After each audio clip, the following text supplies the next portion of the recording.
बच्चों, अब तुम लोग चौथे वर्ग से पांचवें वर्ग में आ गए।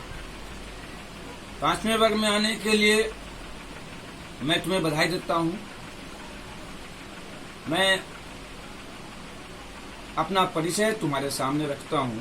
मेरा नाम हुआ कृति दुलाल मल्लिक और मैं हिंदी और संस्कृत का शिक्षक हूं।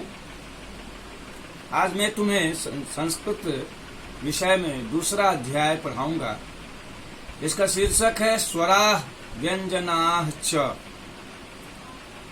बच्चों, तुम लोग जानते हो कि हिंदी में 11 स्वर होते हैं,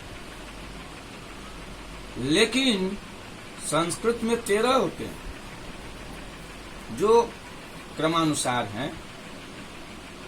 हिंदी के स्वर होते हैं अ, आ, छोटी ई, बड़ी ई, छोटी यू, बड़ी यू, री, ए, ओ, औ।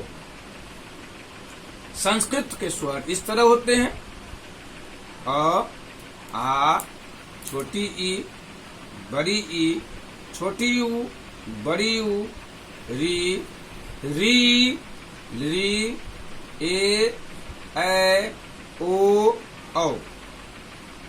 अब हम लोग व्यंजन वर्णों की चर्चा करेंगे। हिंदी की तरह व्यंजन वर्ण संस्कृत में इस तरह होते हैं क, ख, ग, घ, अंग, च, छ, ज, झ, य, ट, ठ, ड, ढ, ण, त, थ, द, ध, न, प, फ, ब, भ, म, य, र, ल, व, तालव्य स, मूर्धन्य स, दंत्य स, अ। इसके अलावा ध्वनि के अनुसार, ध्वनि अर्थात जो आवाज होती है उसके अनुसार निम्नलिखित वर्ण होते हैं।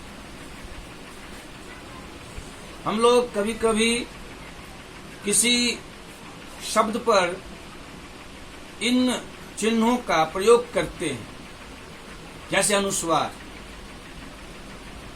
इसका हम उदाहरण पेश करते हैं। कंस, कंघी, कंधा, अंधा, गंगा, नंदा आदि। विसर्ग के लिए हम उदाहरण पेश करते हैं अतः, पुनः, विशेषतः, साधारणतः आदि। अब संयुक्त व्यंजन इस तरह होते हैं, जैसे हिंदी में होते हैं वैसे ही संस्कृत में होते हैं। अक्ष, त्र, ज्ञ, स्र। बच्चों, तुम लोगों ने पढ़ा होगा अक्ष से क्षत्रिय, त्र से त्रिशूल, ज्ञ से ज्ञानी, स्र से श्रीमान आदि। विशेष ध्यान देने की बात यह है कि री और री ये संस्कृत के कृत्रिम स्वर हैं। कृत्रिम का अर्थ होता है बनाया हुआ। इनका हिंदी भाषा में कभी प्रयोग नहीं किया जाता है।